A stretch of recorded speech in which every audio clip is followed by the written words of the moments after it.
Snow fell thick enough to bury the frozen blood on stone. They left her in enemy territory, believing the cold would finish what the bullet had started. No signal, no rescue, no name on the survivor list. But they didn't know one thing. She had learned to survive in silence long before she ever held a gun. As night descended and temperatures plunged below zero, the only shadow still moving through the blizzard was the one they had declared dead. The ambush came at 0347 hours. Captain Rebecca Hayes felt the first explosion before she heard it. The ground beneath her boots turned liquid, throwing her sideways into a snowbank that erupted in a spray of white and red. Her squad scattered like birds from gunfire, each soldier diving for cover that didn't exist on the exposed mountain pass. "Contact north. Multiple hostiles." The voice crackled through her headset before static consumed it. Rebecca pressed herself against a boulder, feeling the cold seep through her tactical vest. Her left shoulder burned where shrapnel had torn through the fabric. Blood spread warm against her skin before the freezing air began its work. She counted her remaining team. 4 shapes moving through the storm. They should have been 8. Lieutenant Marcus Chen appeared beside her, his face pale beneath the camouflage paint. "We're compromised. They knew we were coming." Rebecca nodded, her breath forming clouds that vanished instantly in the wind. The intelligence had been wrong, or worse, it had been accurate and someone had talked. Either way, their infiltration mission was bleeding out in the snow. "Fall back to extraction point Delta," she ordered into her radio. "Repeat, Delta." Static answered. She tried again. "Command, this is Nightfall 6. Mission abort. Requesting immediate extraction." More static than a fragment of words. "Negative extraction weather." The transmission died. Marcus grabbed her arm. "Captain, we need to move. They're flanking west." Rebecca pulled free, ignoring the spike of pain. She could see muzzle flashes through the storm now, closer than before. The enemy had night vision, thermal optics, everything her team lacked in this frozen hell. "Move," she said. "Get everyone to the rally point." They ran. The snow swallowed their tracks within seconds, which should have been an advantage, but it also swallowed sight lines, distance markers, and the thin difference between earth and air. Rebecca stumbled twice before reaching the cluster of rocks that served as their emergency rendezvous. 3 soldiers waited, not 4. "Where's Patterson?" she demanded. Sergeant Maria Kowalski shook her head, snow clinging to her helmet. "Didn't make it past the first ridge." 5, dead or missing. 3 soldiers and a wounded captain against an enemy force of unknown size in a blizzard that showed no signs of stopping. Rebecca's tactical mind ran the calculations automatically. 0 chance of completing the mission, minimal chance of survival, no chance of official rescue before dawn. She keyed her radio one more time. "Command, Nightfall 6, requesting emergency extraction. Multiple casualties. Position compromised." The response came clear this time, and Rebecca wished it hadn't. "Nightfall 6. Weather has closed the window. No extraction possible for 48 hours minimum. You are ordered to evade and survive. Repeat, evade and survive." "We have wounded," Rebecca said. "We need—" "Understood, Captain. But we cannot risk aircraft in these conditions. You know the protocol." Yes, she knew the protocol.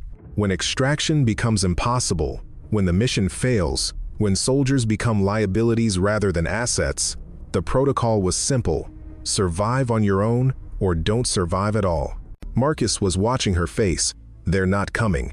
Not for 2 days. We don't have 2 days." He gestured toward the approaching gunfire. "They'll sweep this area before dawn." Rebecca's shoulder had gone from burning to numb, which meant the cold was winning. She could feel her body shutting down non-essential systems, conserving heat for her core. Soon her fingers would lose dexterity. Then her thoughts would slow. Then she would simply stop. The decision arrived with brutal clarity. "Everyone moves to the secondary cache," she ordered. "Medical supplies, thermal gear, whatever you can carry. Then head north to the border." "What about you?" Kowalski asked. "I'll draw them east. Buy you time." "Captain." "That's an order, Sergeant." Rebecca pulled her sidearm, checked the magazine. 11 rounds. "You have your mission. Execute it." Marcus stepped closer, lowering his voice. "You're wounded. "You'll never make it alone." "I won't be alone for long." She met his eyes. "They'll follow me, and while they do, you get our people home." For a moment, she thought he might argue. But Marcus had served under her for 3 years. He knew when an order was final. "Yes, ma'am." They left her gear, ammunition, what medical supplies they could spare. Then they vanished into the white darkness, their shapes dissolving like ghosts. Rebecca waited exactly 2 minutes before firing 3 shots into the air. The enemy response was immediate, voices shouting in a language she didn't speak, lights sweeping toward her position. She moved east, staying low, leaving just enough trail for them to follow. Her plan was simple: lead them away from her team, then lose them in the storm. Find shelter, survive until extraction. But plans changed when she stumbled into the ravine. One moment she was navigating by feel, the next she was airborne. The fall lasted 3 seconds and ended with an impact that drove the breath from her lungs. She lay in the snow, staring up at the white sky, feeling ribs grind against each other. Footsteps approached above.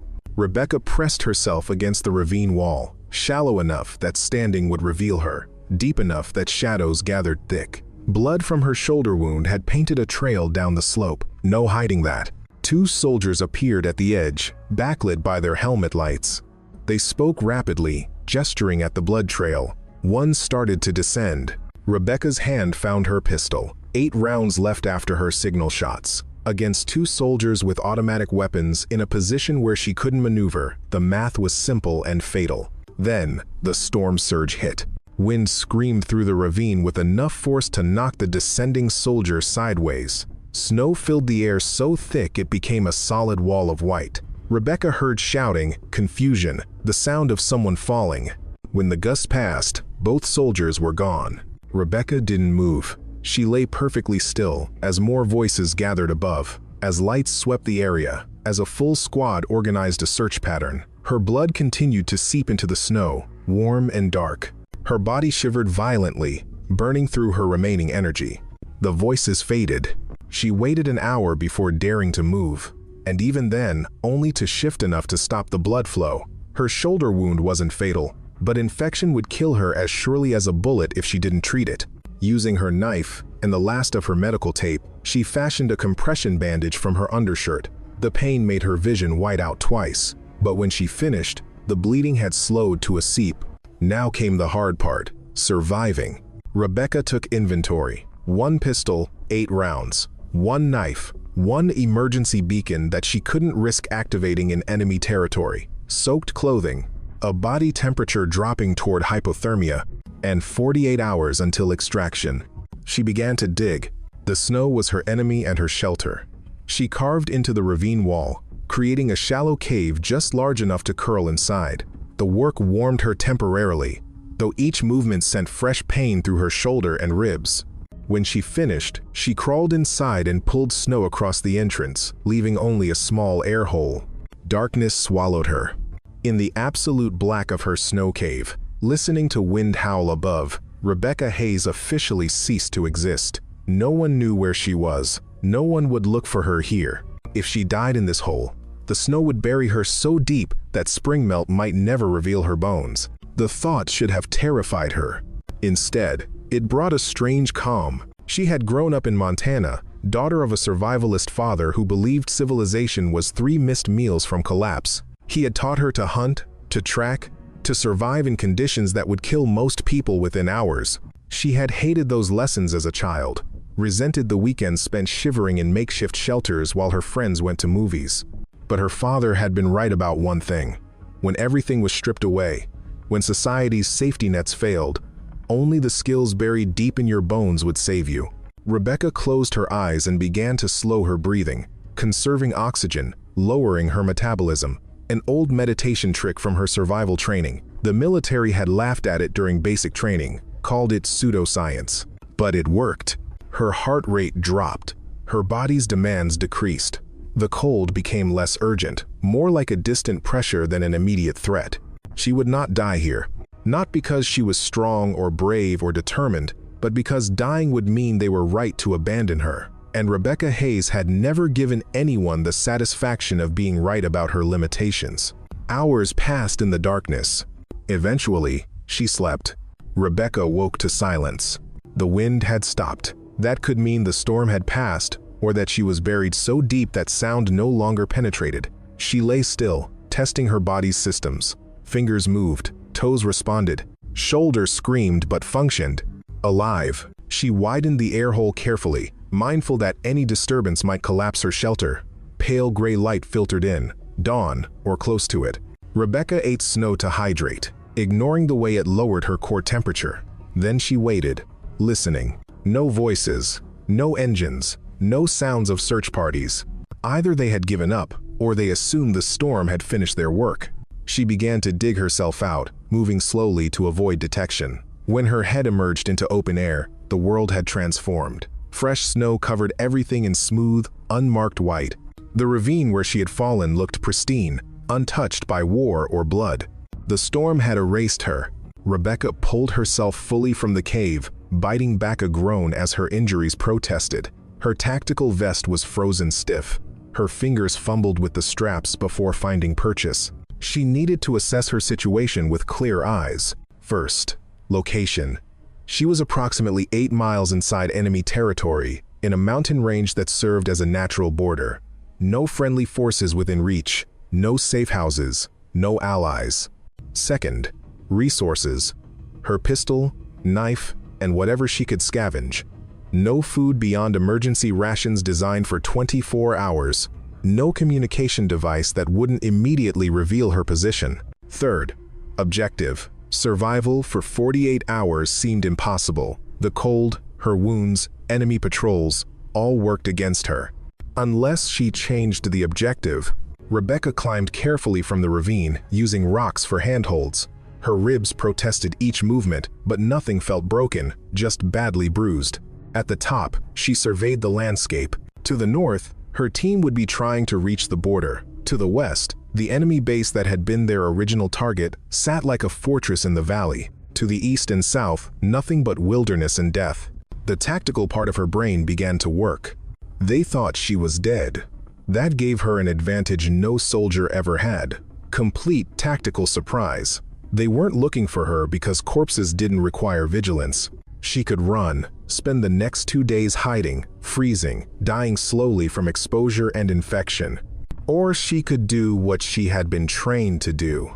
Rebecca checked her pistol. 8 rounds. Not enough for an assault, but enough for something smaller, something precise.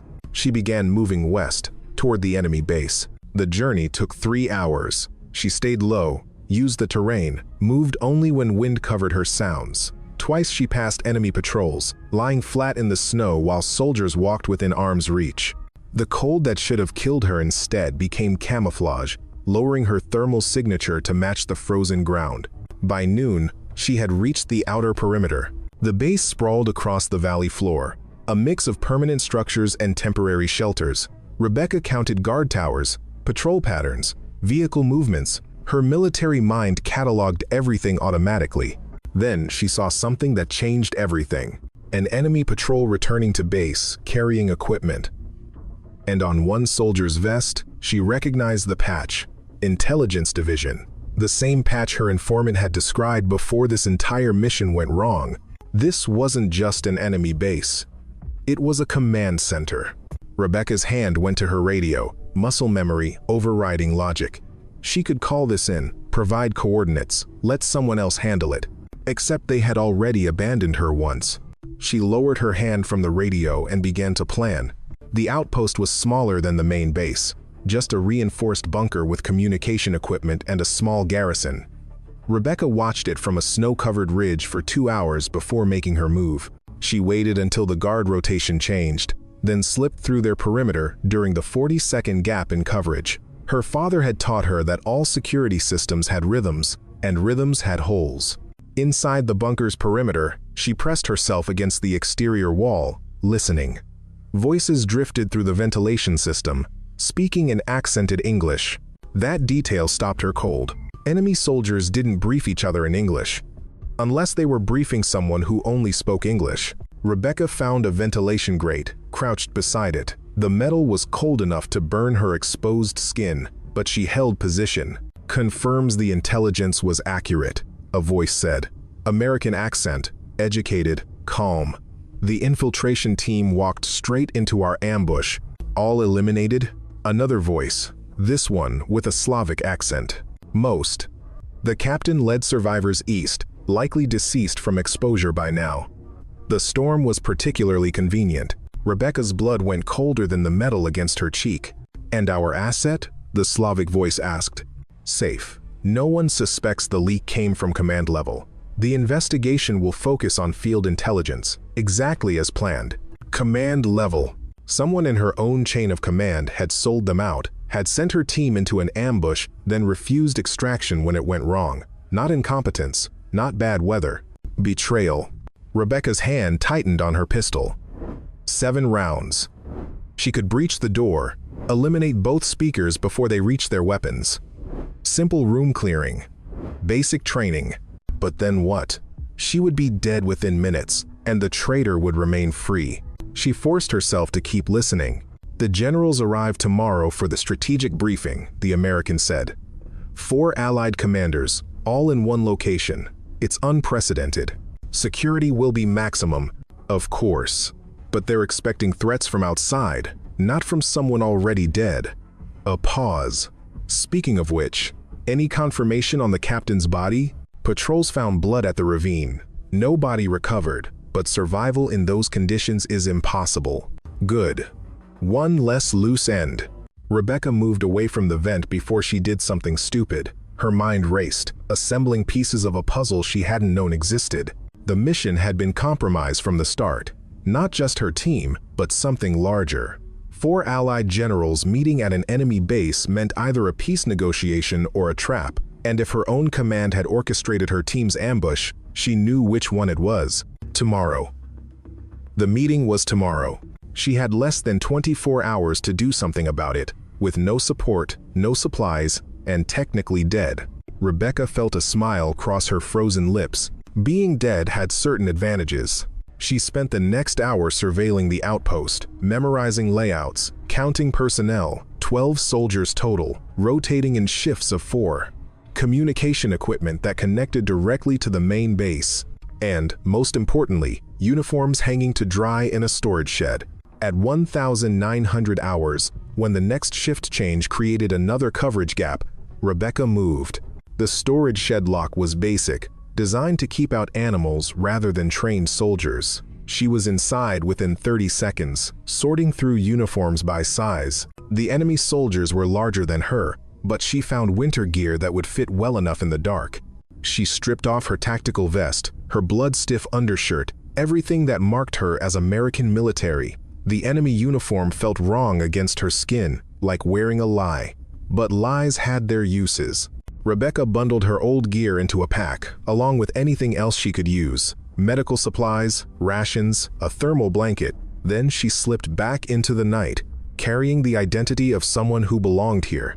The transformation was mental, as much as physical. She adjusted her posture, her walk, the way she held her rifle, became smaller, more hesitant, like a junior soldier trying to stay invisible to superior officers. It worked. She walked past 2 patrols without challenge, nodded to a supply driver who barely glanced at her. The enemy base was large enough, busy enough, that one more soldier in winter gear drew no attention.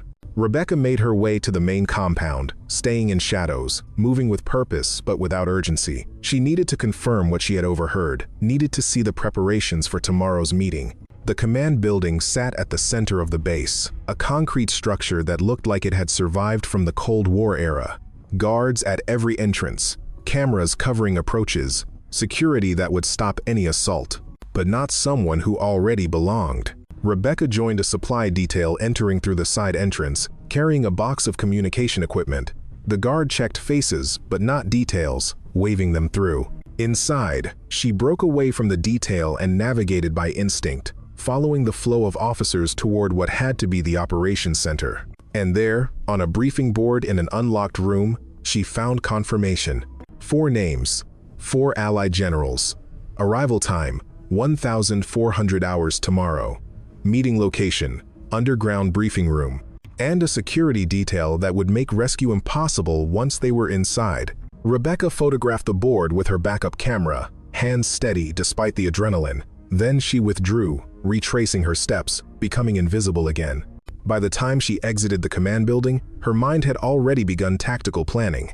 1 soldier, 7 rounds, against an entire base. Impossible odds, but they thought she was dead, which meant they weren't watching for ghosts.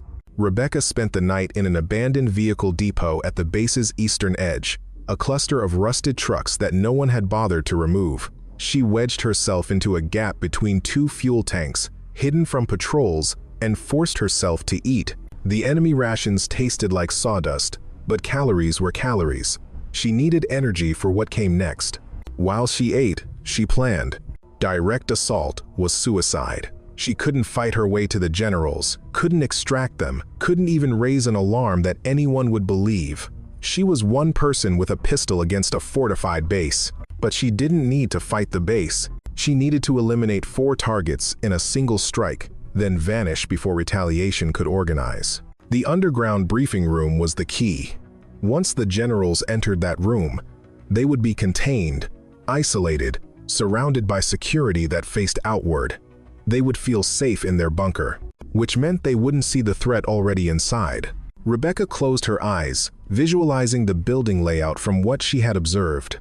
The briefing room would be accessed by a single stairwell, probably guarded at top and bottom, windows impossible in an underground space. Ventilation systems too small for human entry. Standard security assumed the threat came from outside or above. But what if it came from below? She spent an hour searching the depot until she found what she needed: maintenance tunnels. Every Cold War-era base had them, connecting buildings underground for winter access. Most would be sealed now, forgotten in the decades since construction. Most, but not all. Rebecca found the access shaft behind a collapsed fence, hidden under years of rust and snow. The cover resisted, then gave way with a shriek of metal. Below, darkness stretched into nothing. She dropped a stone, counted 3 seconds before hearing impact. 40 feet, approximately. Survivable if she controlled the descent. Rebecca fashioned a rope from cargo straps and rusted cable, tested each knot twice. Her injured shoulder protested, but adrenaline kept the pain distant. She secured the rope to a truck axle and began her descent. The shaft walls were slick with ice, the darkness absolute. She descended by feel, counting depth by rope length. At 30 feet, her boots touched something solid, a ledge. And beyond it, the opening of a tunnel. Rebecca pulled a chemical light from her scavenged supplies, cracked it.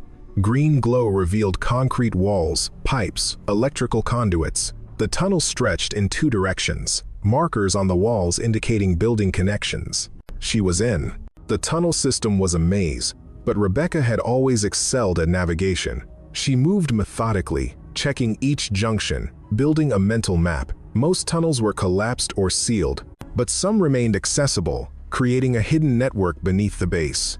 After 2 hours of exploration, she found what she was looking for: a vertical shaft with maintenance ladder, leading up toward the command building.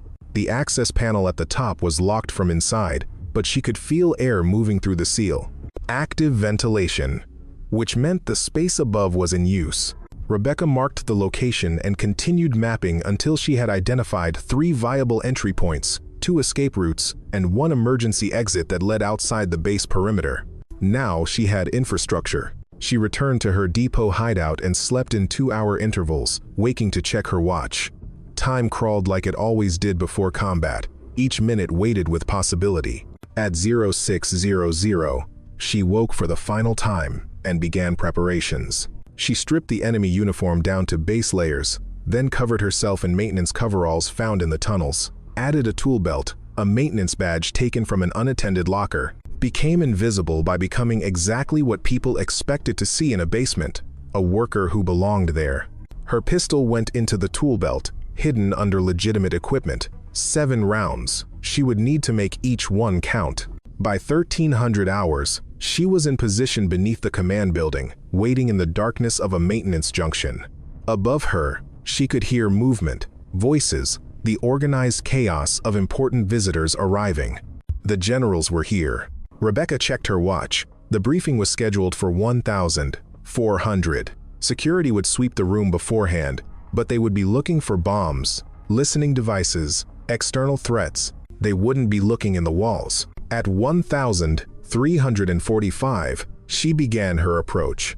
The ventilation shaft was 18 inches wide and ran vertical for 12 feet before connecting to the briefing room's air system. Rebecca wedged herself inside, using her back and boots to climb in opposition pressure. Her injured shoulder screamed, ribs ground together. She ignored both and continued upward. At the top, she reached the junction where maintenance access met the actual ventilation duct. Through the metal grating, she could hear voices clearly now. Security sweep complete. Room is clear. Very good. The generals will arrive in 10 minutes. Footsteps moved away. A door closed with a heavy thunk that spoke of reinforced security. Rebecca waited, controlling her breathing. She was in the walls now, suspended above a room that would soon contain 4 of the most protected individuals in the theater. And no one knew she existed. The next 10 minutes passed in utter silence. Rebecca used the time to assess her position. The ventilation grate was secured by 4 screws, visible but not easily reached. She would need to remove them silently, drop into the room, neutralize all targets before any could react or raise alarm. 7 rounds, 4 targets, margin of error, 0. Voices approached below. The door opened with electronic beeps and mechanical locks. "Gentlemen, welcome. Please, be seated." Rebecca recognized the American voice from the outpost. Her finger tightened on the grate. Through the narrow gaps, she saw them enter. 4 generals, each with their personal security, each confident in the layers of protection surrounding them. They took seats around a conference table, arranging papers and tablets. Security personnel stationed themselves at the door, 6 guards total, all facing inward toward the table. Standard protection detail. Watch the principals. Trust the perimeter security to handle external threats. Fatal assumption. The American traitor began speaking, his voice smooth and professional. "Thank you for coming. I know the secrecy was burdensome, but given the sensitive nature of what we're about to discuss." Rebecca stopped listening. She had heard enough betrayals for one lifetime. She pulled her multi-tool from the belt and began working on the first screw. The metal resisted, frozen by years of temperature changes. She applied steady pressure, feeling the threads fight before finally giving way. No one below noticed the tiny scraping sound. Second screw. This one came easier, as if the first had broken whatever resistance held them. Third screw. Below, the American was outlining a plan. Something about troop movements, strategic withdrawals, coordinated strikes. The details didn't matter. What mattered was that all 4 generals were leaning forward, focused on his presentation. The security guards had relaxed slightly, the threat matrix satisfied by their cleared room and locked door. Fourth screw. Rebecca caught the grate before it could fall, lowering it silently to rest against the duct opening. Through the gap, she now had a clear view of the entire room. 4 generals at the table, 6 guards at various positions, 1 traitor presenting evidence of his betrayal. 11 targets, 7 rounds. The math didn't work for everyone, but it worked for the 4 who mattered. Rebecca shifted her grip on the pistol, chambering the first round with a movement so practiced it made no sound. She aligned her body in the shaft, preparing for the drop. 8 feet to the floor. She would land, absorb impact, acquire first target, fire, transition to second target while first was falling, third and fourth, before security could draw weapons. Then it would get complicated. The American finished his presentation. One of the generals spoke, his English heavily accented. "This intelligence, you can verify it?" "Completely. My sources are impeccable." "And your government knows nothing of this meeting?" "They believe I'm attending a logistics briefing in Germany. By the time anyone questions my location, our arrangement will be finalized. Then we proceed." Papers rustled. A laptop chimed. Someone laughed at a comment Rebecca couldn't hear. She took one final breath, held it, and dropped. Rebecca fell through air that felt thick as water. Time dilated. She saw everything: the angle of the table, the position of each target, the exact moment when the first guard's eyes tracked upward toward the falling shadow. She landed on her feet, knees flexing to absorb impact, pistol already rising. First shot, General Petrov, seated closest, headshot. He slumped forward before his brain could register the sound. Second shot, General Morrison, reaching for his sidearm. Center mass, down. Third shot, General Zhao, rising from his chair. Throat shot, he fell backward, gurgling. Fourth shot, General Kozlov, diving for cover. Hit in the shoulder, non-fatal, but incapacitating. 4 seconds, 4 shots, 3 dead, 1 wounded. The security guards were still processing what had happened when Rebecca moved. She didn't try to fight 6 armed guards. Instead, she dove under the conference table, using the solid wood as cover while chaos erupted above. Gunfire shattered the room. Bullets punched through drywall, shattered screens, sparked off concrete. The guards were shooting at where she had been, not where she was. Rebecca rolled to the table's far end and came up firing. Fifth shot, guard nearest the door. Leg shot, he went down screaming. Sixth shot, guard firing into the table above her. Head visible above the wood edge, he dropped without sound.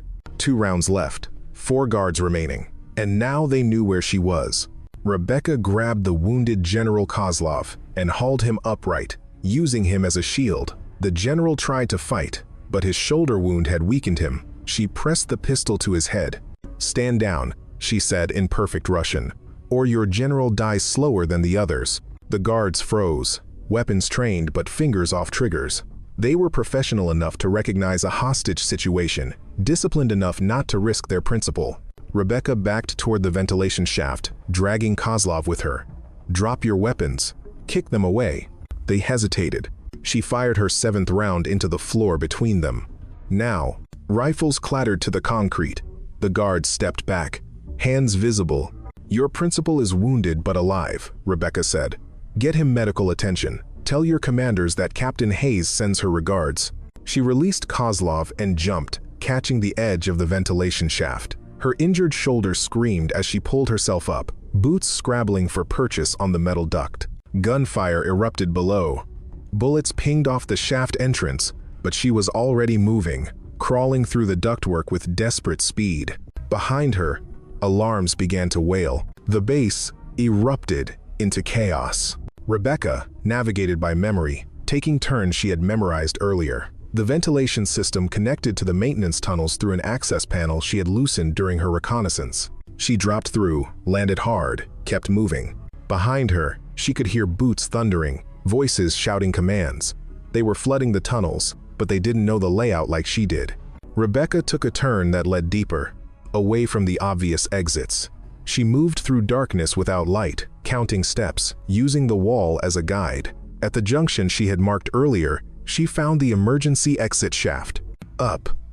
Always up. Toward freedom. The ladder rungs were frozen, slick with condensation. She climbed anyway, one hand over the other, ignoring the pain signals her body kept sending. At the top, she hit the access panel hard. It flew open, revealing snow and darkness. Rebecca pulled herself out into the night and immediately sank into a snowdrift. Behind her, the base was lit like daylight, searchlights sweeping, sirens screaming. She was outside the perimeter, but barely, and she was leaving tracks in fresh snow. Rebecca began to run. The enemy response was massive and immediate. Within 5 minutes of her escape, helicopters lifted from the base, searchlights cutting through the darkness. Ground units poured through gates, vehicles racing in all directions. They knew she couldn't have gone far. What they didn't know was that she wasn't running. Rebecca had circled back, moving parallel to the perimeter fence. She watched the organized search expand outward in a pattern that assumed she wanted to escape to reach friendly territory. They were wrong. She wanted to finish what she had started. The base's communication center sat in a separate building, connected to the main compound by an underground cable run. Security was lighter now, with most personnel deployed to the search. Rebecca approached from the east, moving through shadows that the searchlights created rather than avoided. She had learned long ago that the darkest dark sat next to the brightest light. The communication center's perimeter fence was topped with razor wire, monitored by cameras. Standard security for a standard facility. But in their panic to find her, someone had left a maintenance gate unlocked. She was through in seconds. Inside the building, she moved like smoke. The few guards remaining were focused outward, watching for threats from outside. Rebecca was already inside, already past their line of thinking. She found the server room in the basement, locked behind a cipher panel, but the lock was mechanical, and mechanical systems could be defeated with patience and the right tools. 3 minutes later, she was inside. The servers hummed like living things, processing communications for the entire base. Rebecca had studied enough systems architecture to know what she was looking at. Redundant connections, backup systems, fail-safes designed to survive bombing. But they weren't designed to survive sabotage from within.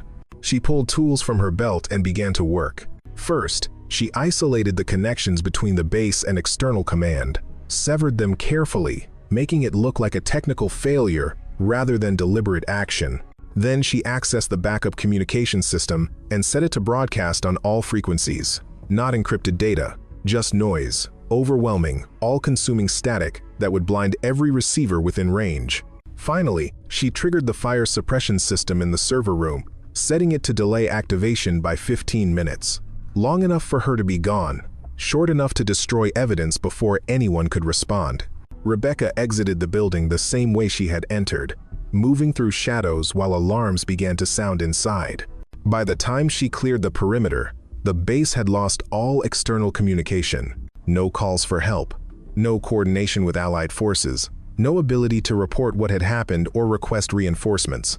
They were isolated, blind, and desperate. Exactly as planned. The next phase began at 0200 hours. Rebecca had positioned herself on a ridge overlooking the base, watching the chaos unfold. Without communication, the base commander was forced to make decisions blind, and the first decision, predictably, was to seal the base. Gates closed, checkpoints reinforced, everyone confined to quarters while security swept for the infiltrator. Standard protocol when you couldn't call for help, lock down and wait for scheduled check-in to trigger external response. But Rebecca had one more move. She activated her emergency beacon. The signal went out in all directions, a distress call on military frequencies. To anyone monitoring, it would appear that American forces were under attack at these coordinates, which, technically, they had been. Just not in the way anyone would expect. Response time for a military emergency beacon was 45 minutes minimum. Rebecca settled in to wait. Below, the base continued its lockdown.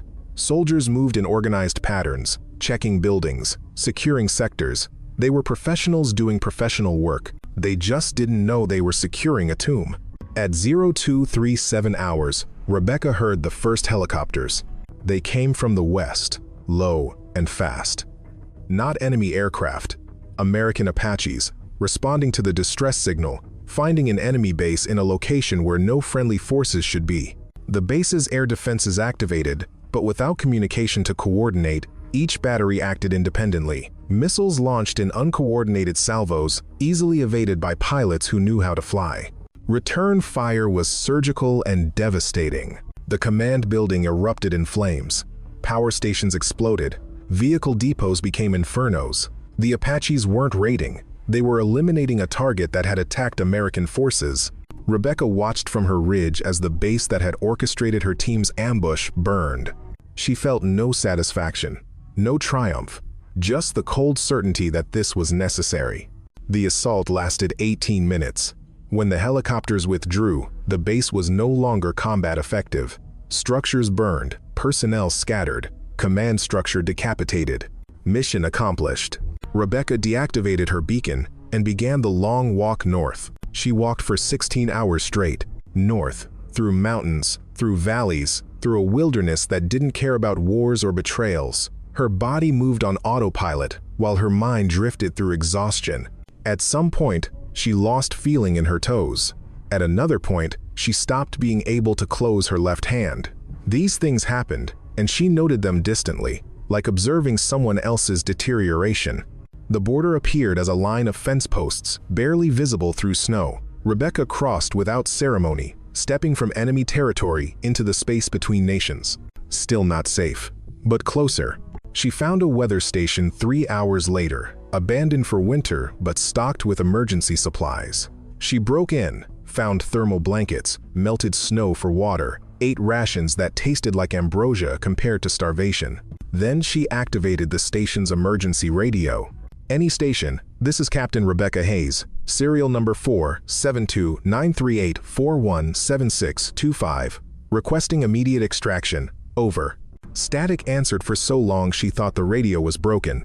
Then, "Say again your last. Identify yourself." "Captain Rebecca Hayes.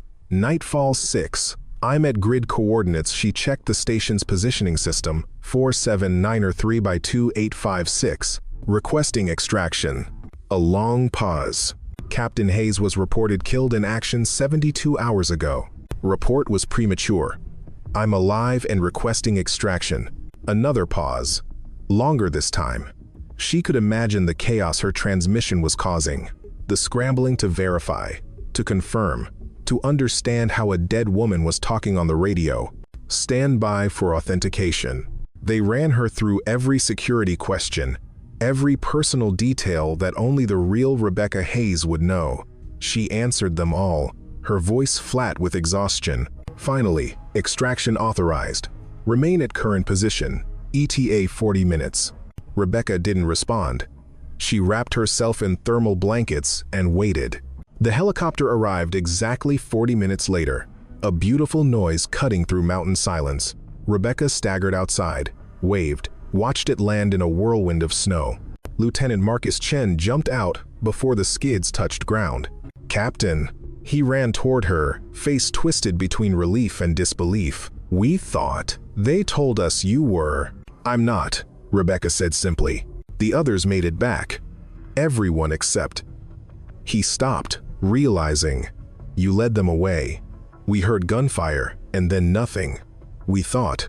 That was the plan. But you survived. How did you?" He saw her face, the frost damage, the blood on her uniform. "Jesus. Come on. Let's get you home."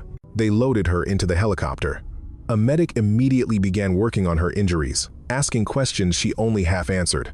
The helicopter lifted, carrying her away from the mountains. Below, the snow continued to fall, covering everything in white. At the forward operating base, they were waiting. Debriefing teams, medical personnel, her commanding officer with an expression Rebecca couldn't read. Colonel Morrison stood as she was helped from the helicopter. "Captain Hayes, we weren't expecting." "I'm sure you weren't, sir." Something flickered across his face. Fear? Guilt? She couldn't tell and didn't care. "We'll need a full debriefing," he said. "What happened out there? How you survived?" "I'll debrief," Rebecca interrupted. "But not with you, sir." "Excuse me?" "I need to speak with the Inspector General. Immediately. About intelligence leaks and command-level security breaches." Morrison's face went pale. Around them, other officers were suddenly very interested in other things. "That's a serious accusation, Captain." "Yes, sir. It is." They stared at each other across 3 feet and an unbridgeable gap of trust destroyed. Finally, Morrison nodded. "Get medical attention first. We'll arrange the meeting." Rebecca was escorted to the medical facility, where they treated her frostbite, stitched her shoulder, wrapped her ribs. Through it all, she said nothing about what she had done, where she had been, what she had accomplished. Only when the Inspector General arrived 12 hours later did she speak. She told him about the ambush, the abandoned extraction, the American voice in the enemy bunker, the meeting of generals. All of it, every detail preserved in her memory like specimens in ice. The IG listened without interruption, his face growing harder with each revelation. When she finished, he asked one question. "Do you have proof?" Rebecca pulled the camera from her gear. The memory card had survived everything. The cold, the fighting, the journey home. She handed it over. Photographs of the briefing board. Names, times, security details, and something else. "What?" "I left one of the generals alive, Kozlov. He saw me. He heard me identify myself. And he's going to spend the rest of his life wondering how a dead American captain killed 3 generals while his own guards watched." The IG's expression didn't change. "You understand the implications of what you're suggesting. I understand that someone in our command sent my team to die. I understand that they refused extraction when we were compromised. And I understand that they're probably in this building right now, wondering how I'm still alive. If what you're saying is true, it is true. And I have one more piece of evidence. What's that? I'm not dead. And whoever ordered us abandoned is going to have to explain why they were so certain I would be. The investigation took 3 weeks. Rebecca spent them in isolation, technically for medical recovery but actually for security. They kept her in a private room, guards at the door, no visitors except medical staff and investigators. She didn't mind. The silence was familiar now, almost comfortable. Through the window, she watched snow fall and melt, the mountain weather unable to decide which season to settle into. On the 18th day, the Inspector General returned. "We found him," he said without preamble. "Colonel David Morrison. He's been feeding intelligence to enemy forces for 18 months. Bank accounts in Switzerland. Communications to known hostile agents. The whole infrastructure of betrayal." Rebecca nodded. She had suspected Morrison, but confirmation still felt like swallowing glass. "How many died because of him?" she asked. "We're still calculating." "Your team, certainly. Other missions that failed for unknown reasons. Probably more we'll never know about." He paused. "He's claiming you have no evidence, that you fabricated everything to explain your team's failure. What about the photos? He says they're faked, that you never could have infiltrated the base, never could have gotten close to those generals. He's arguing that the whole story is impossible." Rebecca laughed, a sound with no humor. "Of course he is, because if I did what I said I did, it makes him look incompetent for thinking I was dead. The problem is, we can't prove what happened in that base. Not definitively. The Russians aren't talking, and the other generals are dead. What about the airstrike? Officially, that was a response to radar anomalies and hostile fire. The pilots never saw ground forces, just infrastructure targets. Nothing that proves an American captain was inside." Rebecca understood. "So it's my word against his, essentially. And he's a colonel with 18 years of service, while I'm a captain with a story that sounds insane." "Your service record is excellent," the IG said carefully. "Your team speaks highly of you, and your survival alone suggests exceptional capability. But yes, without corroboration." "I understand." The IG studied her. "There is one option. We could push for a public trial, force Morrison to defend himself in military court. Your testimony, even uncorroborated, might be enough to raise reasonable doubt. And if it's not, then he walks. And you've made a powerful enemy who knows you're trying to expose him." Rebecca turned back to the window. Snow was falling again, thick and heavy. "What happens to him if I don't testify?" she asked. "Early retirement. Honorable discharge. Pension intact. He fades away, and we quietly ensure he never holds security clearance again. He gets away with it." Rebecca watched snowflakes settle on the glass, each one unique and temporary and ultimately meaningless. "I want something in return," she said finally. "What?" "Records. I want every mission my team ran in the past 18 months reviewed. Every soldier who died under Morrison's command. I want their families told the truth about why. That's not how this works." "That's how it works if you want me to stay quiet." Rebecca met his eyes. "Those soldiers deserve more than being forgotten. Their families deserve to know they didn't die for nothing. They died because of betrayal." The IG considered this for a long moment. "I'll see what I can do," he said finally. "Not good enough. I want a written agreement. In exchange for my silence about Morrison, every casualty under his command gets reviewed. Families get closure. If there's even a possibility a death was caused by his intelligence leaks, they're told. Some of that information is classified. Then declassify it. Or find another way. I don't care how you do it. But those families deserve the truth." Another long silence. "You understand that if you push this, you'll never be promoted. Your career will plateau. You'll spend the rest of your service in dead-end assignments." Rebecca smiled without warmth. "Colonel, I spent 3 days in enemy territory that you officially declared impossible to survive. I killed 3 generals while their guards watched. I destroyed a base and walked out through a blizzard. My career doesn't matter anymore. Only the truth matters." The IG stood. "I'll present your terms to my superiors, but I can't promise anything. Try hard." He left. Rebecca returned to watching snowfall. 6 days later, the agreement arrived. Morrison would retire quietly. Every casualty under his command would be reviewed. Families would receive updated intelligence regarding circumstances of death within 6 months. Rebecca signed without reading it twice.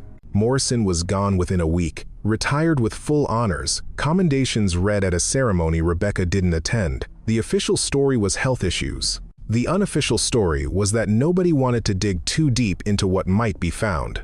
When Rebecca was finally released from medical isolation, she returned to her unit expecting either celebration or suspicion. Instead, she found something worse: distance.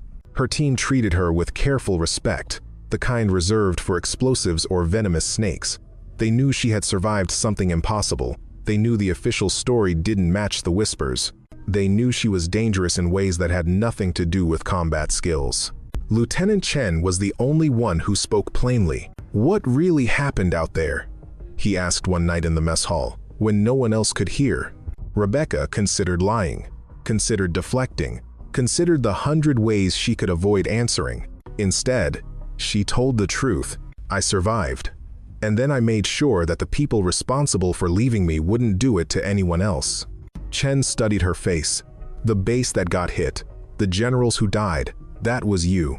That was a coordinated airstrike in response to hostile action." "Right. Of course." He leaned back, processing. "They're saying you should get a medal for surviving." "I don't want a medal." "What do you want?" Rebecca looked at him.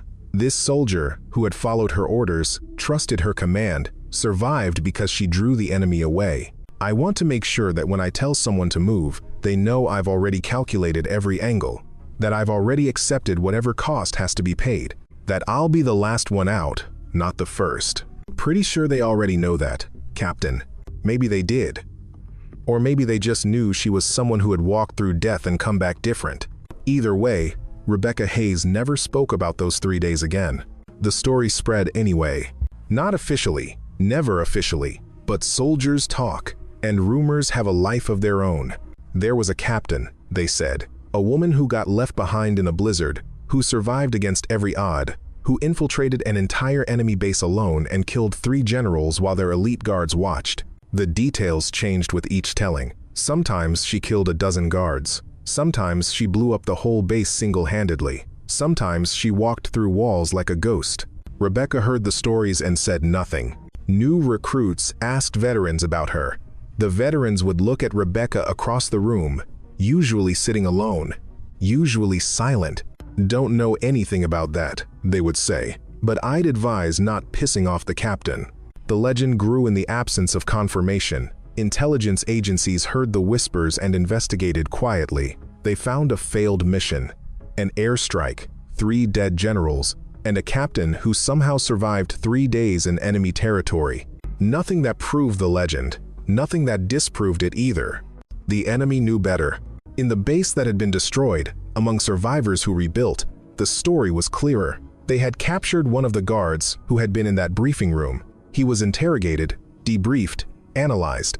He told the same story every time.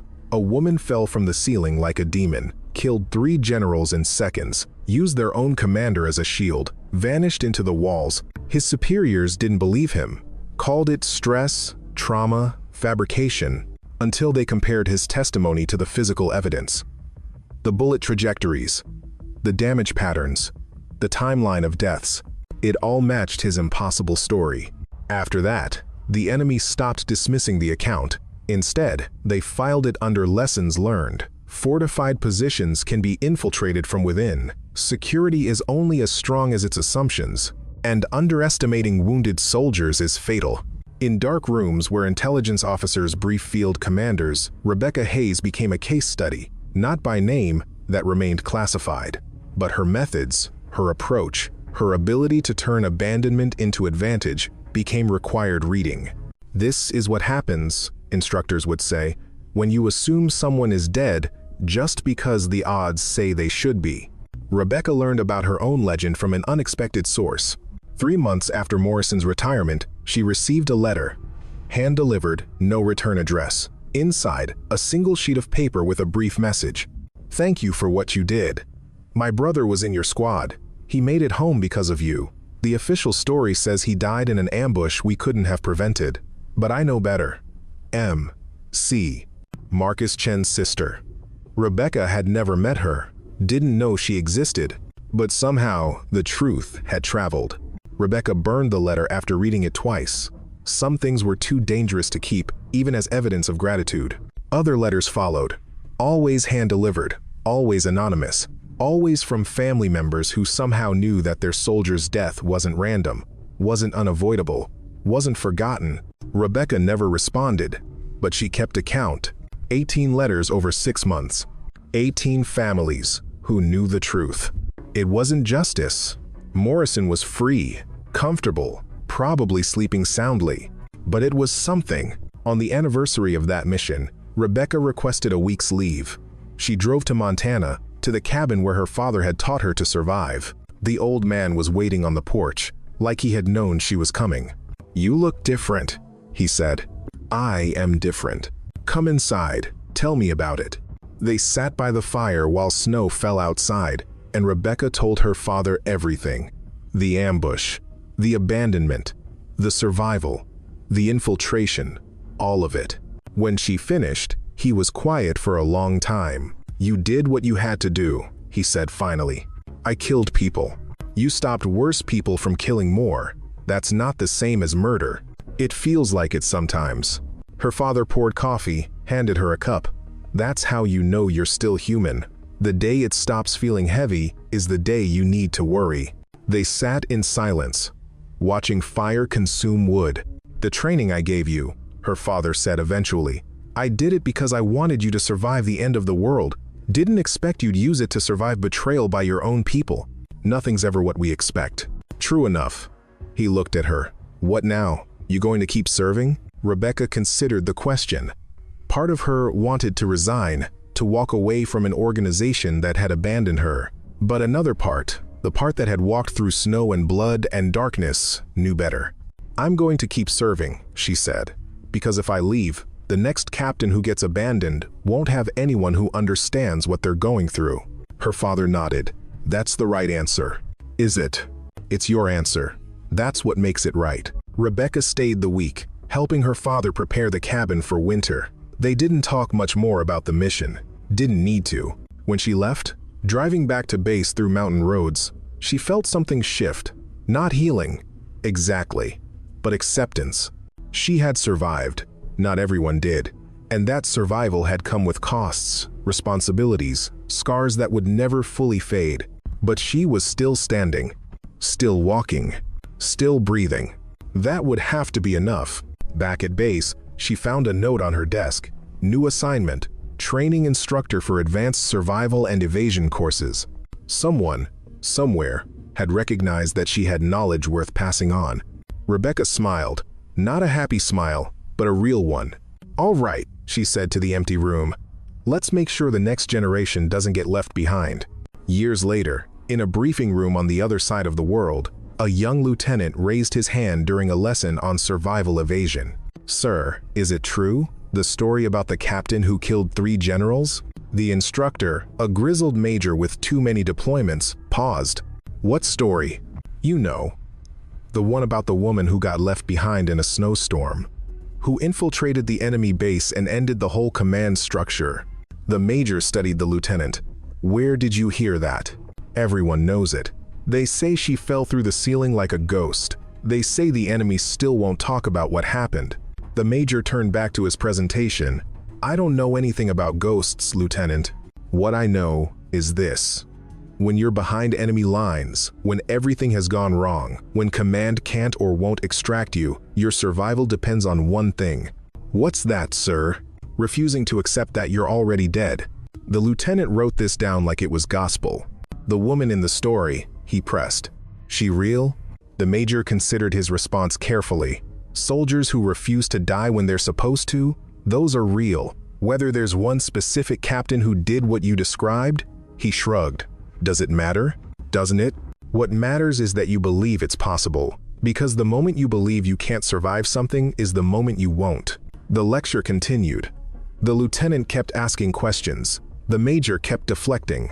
But in an office 3 floors above, listening through the intercom system she wasn't supposed to know about, Colonel Rebecca Hayes smiled.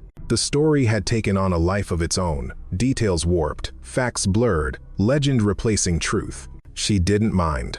Legends served a purpose.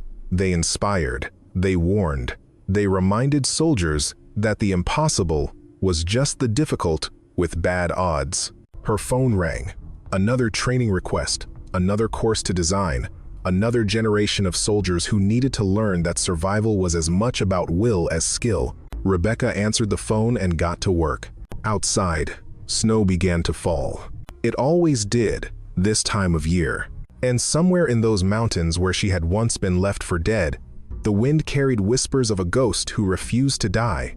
They had abandoned her in enemy territory. She had turned abandonment into advantage, death into victory, silence into legend. And now, she made sure no one else would have to walk that path alone. The snow continued to fall, covering old tracks, making way for new ones. Rebecca Hayes watched it through her office window and got back to work.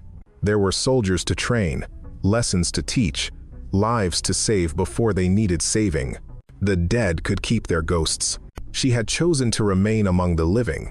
And that, in the end, was the greatest victory of all.